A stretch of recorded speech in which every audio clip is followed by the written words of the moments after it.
কথা বলছেন পার্লামেন্টে এখন এই কথা উঠতেছে যে ওহাবিরা এই দেশে সমস্যা সৃষ্টি করছে, ওহাবিরা সন্ত্রাসী, ওহাবিরা এই সেই। আরে ভাই রে, তুমি ওহাবি চিনো?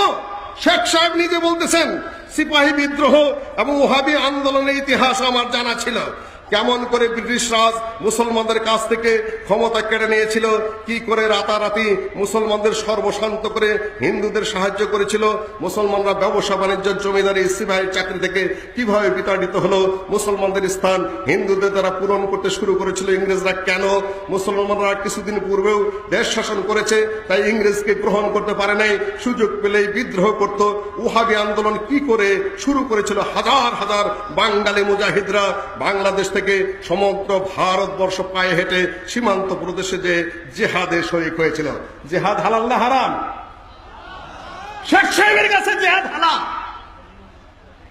শেখ সাহেবের কাছে মুজাহিদ অত্যন্ত ভালো জিনিস, শেখ সাহেবের কাছে জিহাদ অত্যন্ত ভালো জিনিস, শেখ সাহেবের কাছে মুজাহিদ এবং ওহাবির অত্যন্ত গুরুত্বপূর্ণ বিষয়।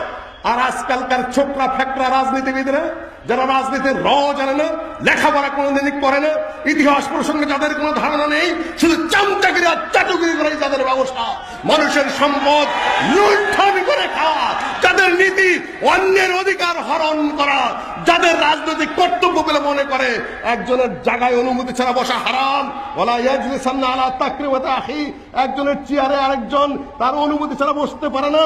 আজকে অন্যের প্রতিষ্ঠান দখল করা, আজকে অন্যের প্রতিষ্ঠান বন্ধ করে দেওয়া, আজকে অন্যের জন্য দখল করা, এগুলা যেন জায়েজ হয়ে পড়েছে। আজকে ফতোয়া চমকের জানাজাও করা যাবে না। এটা শেখ সাহেবের রাজনীতি, এটা প্রতারণা, এগুলো জালিয়াতি, এগুলো ধোঁকাবাজি, এগুলো নোংরামি মাত্র। ওহাবি নিয়ে যে রাজনীতিবিদরা কথা বলে, সালাফি নিয়ে যে সকল রাজনীতিবিদরা কথা বলে, আহলে হাদিস নিয়ে যে রাজনীতিবিদরা কথা বলতে চায় আজকাল, আমি বলবো কিছু লেখাপড়া করা মূর্খের দল, গণ্ড মূর্খ, পাষণ্ড জাহেল। অত সোজা নাকি তুমি তুড়ি দিয়ে উড়িয়ে দিবে? চেষ্টা তো হয়েছিল, মুজাফফর বলেছে। তোমার ওই ক্ষুদ্র গরুর সিংহাতে হিমালয় গুতাতে তুমি হিমালয় ভেঙে ফেলবে? এটা একটা কমিউনিটি 3 কোটি মানুষের। এখন আরো বহু ভাইরা লেখাপড়া করার পরে এই আকীদা গ্রহণ করেছেন। আহলে হাদিস নাম নিতে হবে এমন কথা আমি বলি না।